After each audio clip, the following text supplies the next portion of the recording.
Olá amigos, olá amigas do canal Eudes Alves, o seu canal de homenagens. Chegando com mais um super vídeo para você. Esse vídeo foi bastante pedido, nós fizemos uma parte 1 e pediram, Eudes, faça uma 2, uma 3 e se Deus quiser a gente vai fazer. E para você que assistiu a parte 1, deixou seu recadinho, a sua cidade tem alô no finalzinho do vídeo para você. Então, vamos começar. Sem mais demoras, famosos que tiveram suas vidas tiradas, parte 2. E deixe nos comentários quais vocês querem ver numa parte 3. Vamos começar com a socialite Ângela Diniz. Ela era à frente de seu tempo. Ângela Maria Fernandes Diniz, nascida em Curvelo, no estado de Minas Gerais, em 10 de novembro de 1944 e faleceu em Armação dos Búzios, ou apenas Búzios, em 30 de dezembro de 1976. Uma socialite brasileira, infelizmente, teve sua vida tirada em uma casa de praia, na Praia dos Ossos, em Búzios, no estado do Rio de Janeiro, pelo seu companheiro Raul Fernando do Amaral Street, conhecido também como Doc Street. Também já falecido, faleceu já no ano de 2020. Ângela e Doca namoraram por 4 meses, mas a relação foi marcada por ciúmes e violência doméstica. Doca havia abandonado a esposa e filhos para morar com Ângela, e em dezembro de 1976, ambos estavam veraneando na Praia dos Ossos, em Búzios, em busca de sossego das colunas sociais. Feriado do final de ano. Na noite do dia 30 de dezembro de 1976, Ângela e Doca tiveram uma discussão e ele saiu de casa. Um tempo depois ele retornou, houve uma nova briga e Doca tirou a vida de Ângela Diniz com 3 disparos no rosto e um na nuca. Após tirar a vida de Ângela, Doca fugiu e permaneceu semanas foragido. Chegou a dar entrevistas para a TV Globo e para a Rede Manchete antes de se entregar à polícia, em 18 de janeiro de 1977. Inclusive,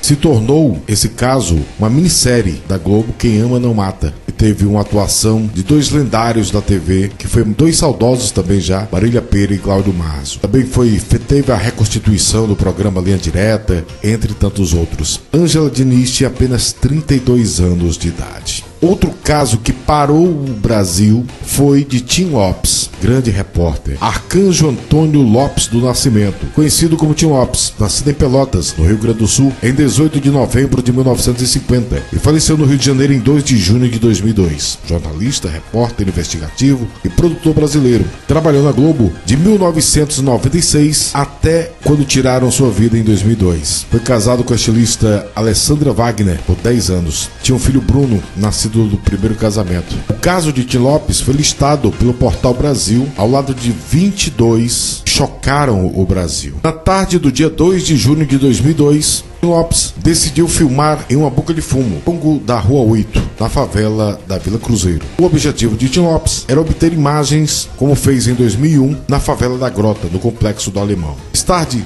soube que antes dessa noite, Lopes havia filmado recentemente a Vila Cruzeiro 3 vezes diferentes. Dentro da Vila Cruzeiro, Tim Lopes foi a um bar e comprou uma cerveja. Depois atravessou a rua, ficou na calçada enquanto filmava, passando pela rua.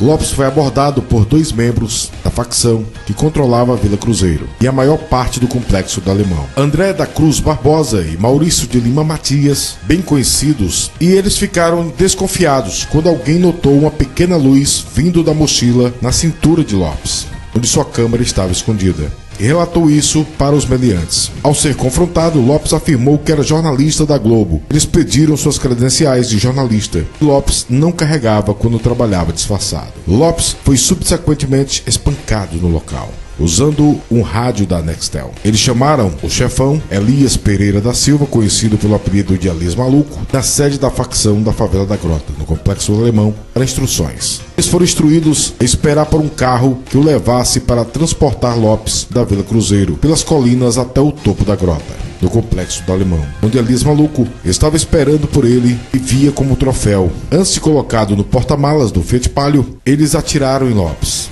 em seus pés e pernas, e amarraram as mãos atrás das costas. Eles levaram Lopes por uma estrada sinuosa rebatida que levava à favela da Vila Cruzeiro. Eles amarraram ele numa árvore. Ratinho, outro meliante, estava convencido que este era mesmo Tim Lopes, que fez um relato da TV em 2001, resultando em sua prisão, interferência nos lucros. Por isso que Tim Lopes teve seu fim decretado. E, infelizmente, tiraram a vida de Tim Lopes com requintes de crueldade. Tim Lopes tinha apenas 51 anos de idade e era um dos mais respeitados repórteres investigativos do Brasil. Ele faleceu em 2 de junho de 2002, no Rio de Janeiro. Uma triste história. Demais. Vamos agora falar do jovem MC da Leste, Daniel Pedreira Sena Pellegrini. Nascido em São Paulo em 30 de outubro de 1992 e faleceu em Paulinha em 7 de julho de 2013. Mais conhecido pelo nome artístico de MC da Leste, foi cantor e compositor brasileiro do funk paulista. No auge de sua carreira, Da Leste recebeu cachê de aproximadamente 200 mil por mês, provenientes da realização de aproximadamente 40 shows mensais. Trabalhou em parcerias musicais com grandes nomes, participando de programas de TV. Na noite do dia 6 de julho de 2013, um sábado, Da Leste foi atingido por 2 disparos enquanto fazia um show na cidade de Campinas. Um passou perto do braço esquerdo e outro acertou abaixo do peito. Segundo a perícia, ocorreram 3 disparos. O falecimento foi confirmado no início da madrugada do dia seguinte, no Hospital Municipal de Paulinha, para onde o jovem cantor foi levado. Ele já estava terminando a apresentação que fazia em uma quermesse da CDHU São Martim, um conjunto habitacional localizado no bairro de São Marcos, em Campinas, interior de São Paulo. O cantor conversava com o público quando foi atingido. Ele chegou a ser levado para o centro cirúrgico, mas não resistiu. Ele tinha apenas 20 anos de idade. Outro que esse particularmente eu não sabia, foi um pedido também, foi do jovem cantor Cassiano,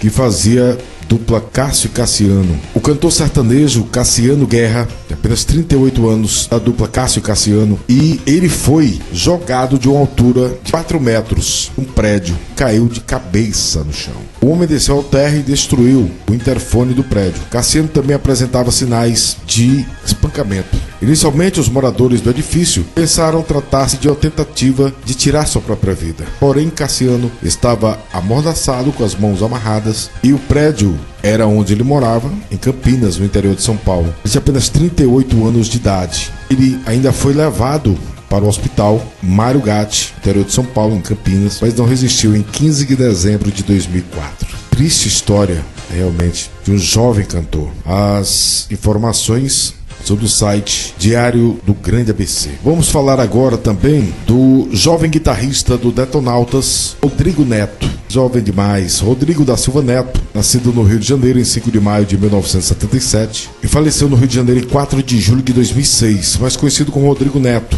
ou Netinho.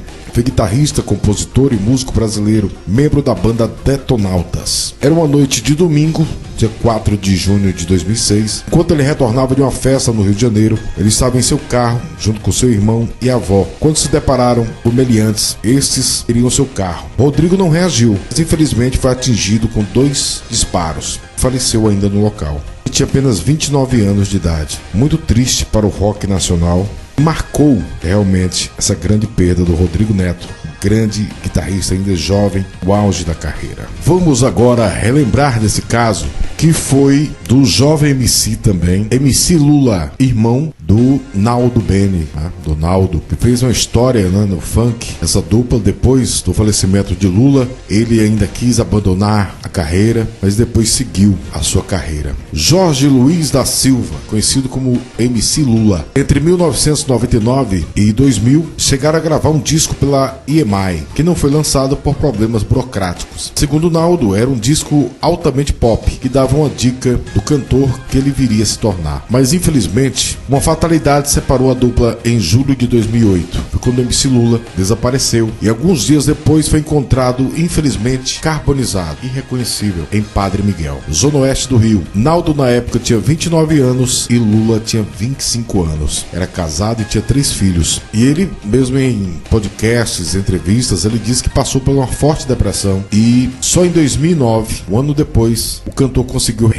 retomar a carreira cantando solo. Inclusive, ele foi no Memorial do Carmo e o Bruno Madeira trouxe essas imagens exclusivas. Fomos o primeiro canal a mostrar onde está sepultado o MC Lula, de apenas 25 anos de idade. Triste história, realmente. Vamos agora falar também desse grande dublador que foi Caio César. Foi a voz do Harry Potter. Caio César Ignácio Cardoso de Mello. nascido no Rio de Janeiro em 28 de setembro de 1988 e faleceu no Rio de Janeiro em 30 de setembro de 2015. Foi ator, dublador e policial militar brasileiro, mais conhecido por ter dublado os personagens Harry Potter, Diego Bustamante, na novela mexicana Rebelde. Caio começou sua carreira nos meados dos anos 90, aos 7 anos, dublando o personagem principal da série Gênio do Barulho. Infelizmente tiraram sua vida no dia 30 de setembro de 2015, durante um patrulhamento de rotina na região de Campo do Sargento, no Complexo do Alemão, 2 dias após o seu aniversário de 27 anos de idade. Caio foi atingido no pescoço. Chegou a ser encaminhado para o Hospital Estadual Getúlio Vargas, no bairro da Penha, mas não resistiu aos ferimentos. E gerou uma comoção, realmente, principalmente no meio da dublagem. Ele era muito jovem, tinha acabado de completar 27 anos, estava no auge da carreira, dividia o seu tempo entre as dublagens, que era uma paixão, e a outra de ser policial militar. Infelizmente tiraram sua vida jovem demais. Vamos falar agora desse caso do He-Man, que foi um grande lutador de luta livre brasileiro. Na verdade ele era paraguaio, mas radicado no Brasil. E eu tive o prazer de conhecê-lo, de fazer entrevista com ele na época da Rádio Alerta. Ele esteve na cidade de Piracuruca na época. Gerou uma revolução realmente, chamou muita atenção. Todas as noites que ele lutou, era casa cheia o seu circo. Ele rodava o Nordeste todo nesse seu circo, realmente chamava atenção, porque ele era muito forte e ele andava realmente como o He-Man. E toda cidade que ele chegava, ele caminhava pelas cidades anunciando, né, que ia ter espetáculo. E inclusive ele lutou com um amigo meu particular, que foi o Gildásio, que fazia tempo que não lutava, mas foi uma luta emblemática, né? Gildásio, muito conhecido na cidade. O He-Man, que era uma atração grande, né? Outra luta que foi a do Rei Zulu, também foi fantástica essa luta. Ele chegou a lutar com 30 homens de uma vez. Lá na minha cidade, realmente, onde eu residia na época, em Piracuruca, ele lutou com uns 12, 15 pessoas de uma vez só. Residiu muito tempo no Crato e ele era de mão limpa, né? O He-Man do Nordeste. Seu nome de batismo era Lenine Alves Batista. Ele estava residindo em Ouricuri, no sertão pernambucano. E no dia 26 de dezembro de 2008, infelizmente, o seu ex-sogro tirou a vida do He-Man do Nordeste. Foram vários disparos. Ele ainda tentou correr, mesmo depois de ser alvejado, e foi levado ainda consciente para o hospital local. Ele foi transferido para tentar um atendimento melhor na cidade de Petrolina, Pernambuco. Mas infelizmente no dia 8 de janeiro de 2009 ele veio a falecer. E apenas depois do seu falecimento, muitos anos depois, a internet resgatou as imagens, né, ainda de VHS. E se fosse nesse tempo agora da internet, com essa força toda, seu circo ainda seria mais movimentado do que já era. Ele era um fenômeno aqui no Nordeste. E o Lenine Alves Batista, o He-Man do Nordeste, eu tive o prazer de conhecer. Do Rafael Miguel, que foi um caso do ator Rafael Miguel, que realmente parou o Brasil. Rafael Henrique Miguel, nascido em São Paulo em 9 de julho de 1996 e faleceu em São Paulo em 9 de junho de 2019. Ator e ainda professor brasileiro. Ele participou de diversos trabalhos, inclusive eu lembro bem dele em JK, onde ele fez Antenor Criança, o Casos e Acasos, mas seu sucesso realmente veio em Chiquititas, onde ele fez o Paçoca, 2013 a 2015. Em 9 de junho de 2019, Rafael e seus pais, João Alcísio Miguel, de 52 anos, e Miriam Selma Miguel, de 50 anos, tiveram suas vidas tiradas por Paulo Cupertino Matias, pai da namorada de Rafael, quando eles chegavam à casa da garota para conversar sobre o relacionamento dos jovens. Cupertino fugiu depois de cometer os disparos. Os 3 foram velados e sepultados no cemitério de Campo Grande, na zona sul de São Paulo. Isso aconteceu no ano de 2019 e parou o Brasil. Realmente foi muito triste. Ele tinha apenas 22 anos de idade e seus pais 52 e 50 anos de idade. Acabou a família, não é? Muito triste. E para encerrar as homenagens de hoje, relembrando esses casos que realmente dificílimo de fazer, porque a gente tenta falar, amenizar, mas é muito triste realmente esses casos, que foi do puxador de escola de samba de samba enredo, Jackson Martins, um grande nome Caprichosos de Pilares. Nascido em Belford Roxo, no interior do Rio de Janeiro, em 16 de março de 1972 e faleceu em Duque de Caxias, no Rio de Janeiro, em 8 de agosto de 2004. Ele ficou conhecido realmente por cantar os sambas da escola Caprichosos de Pilares entre 97 e 2004 até o seu falecimento. Ele ainda passou pela Inocentes, onde começou sua carreira. E Jackson teve sua vida tirada em 8 de agosto de 2004, na noite do Dia dos Pais, por volta das 22h30, na frente da esposa Adriana e de seus 2 filhos. Jaderson, na época com 10, e Naderson com apenas 8. Infelizmente, efetuaram 2 disparos na nuca quando ele dirigia seu Fiat Uno na rodovia Washington Luiz, a 500 metros de um restaurante chamado Rei do Bacalhau, em Duque de Caxias, onde se apresentava com o grupo Puxadores do Samba. Felizmente, nunca foi esclarecido como aconteceu ou o que motivou. Segundo a polícia na época, o carro foi fechado por outro veículo, cujo um dos 2 ocupantes disparou várias vezes. O que cogitou-se na época foi como o Fiat do cantor do Puxador, escola de samba,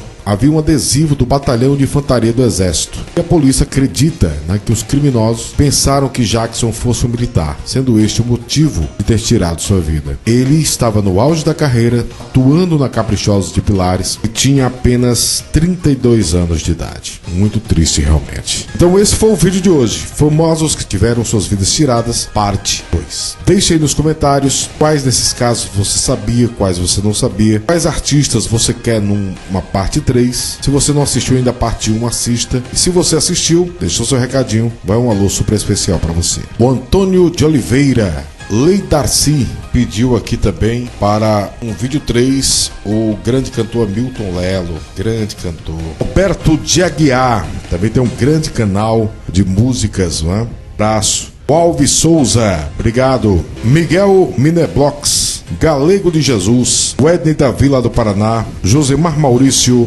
o nosso amigo Marcelo lá de Guarujá, litoral sul de São Paulo, André Burgos Winchester, muito obrigado, lá do Maranhão, o Cláudio Schubart, muito obrigado, viu, pelo carinho das palavras de incentivo, Lucileide Cândido, Eli Ferreira, César Sunglov, o Danilo Barros, o Antônio de Matos, lá de Jacareí, interior de São Paulo, o Antônio Silva, lá de Felixlândia, Minas Gerais, a Cláudia do canal CR, lá de São Paulo, a Tita Aragão, beijo no coração sempre, com carinho, Rick Medeiros, o Alex Guy, obrigado, Valéria Silva, Tito Kinast, lá de Porto Alegre, Meire Lazier, não perde o seu vídeo, Jorge Tatsuta também, sempre o querido, lá do Japão, Alexandre Lopes, Maria de Lourdes Galdino, obrigado pelo carinho, os amigos que assistiram a parte 1 e sempre estão assistindo todos os vídeos, Edileuza Silva Pinto, Jesus Nunes, Jéssica Nunes, Roberto Andrade, o Dino Neri, obrigado, o Marcos Cristino, o Frank Sinatra Alves Prats, o Jean Moraes, Marilu, Maria Dete, Tiazinha do Sertão, obrigado, Augusto Silva, Clércio Esteves, Neide Figueiredo, o Rafael Simão, o João Felipe Tuber, a Maria Barros, que pediu também o Cassiano, que foi o MC da Leste também. Obrigado a todos vocês pelo carinho. Um abraço e até o próximo vídeo do canal Eudes Alves, seu canal de homenagens. Até lá.